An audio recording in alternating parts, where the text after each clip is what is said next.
Medicinali, dispositivi sanitari, pompa di infusione, un carico di forniture partirà nelle prossime ore dal Veneto. Destinazione Protezione Civile Nazionale per poi raggiungere l'Ucraina.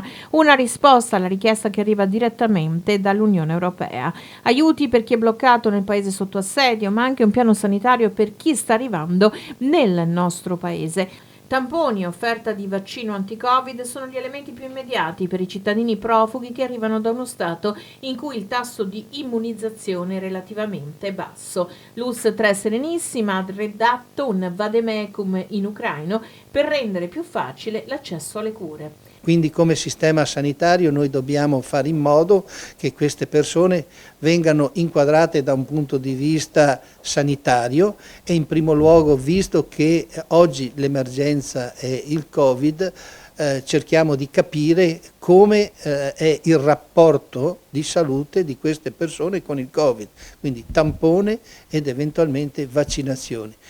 I nostri servizi sono attivati in tutta la regione proprio per fare in prima battuta questo screening, fare il tampone ed eventualmente valutare lo stato di vaccinazione di queste persone in modo tale da fargli la proposta del vaccino nel caso in cui non siano vaccinati o che debbano correggere il loro stato vaccinale.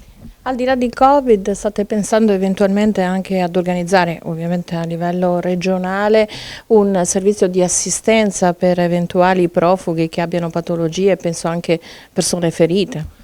Sì, ma il servizio sanitario nostro è aperto, una volta che il cittadino entra tutte le cure d'urgenza sono gratuite, e poi per periodi più lunghi si ha la possibilità di scegliere il medico e con, diciamo, sulla linea quella che è normale, ordinaria, ricevere tutti quegli interventi che necessitano per garantire la salute a tutti i cittadini, compresi quelli ucraini che purtroppo devono venire qui da noi.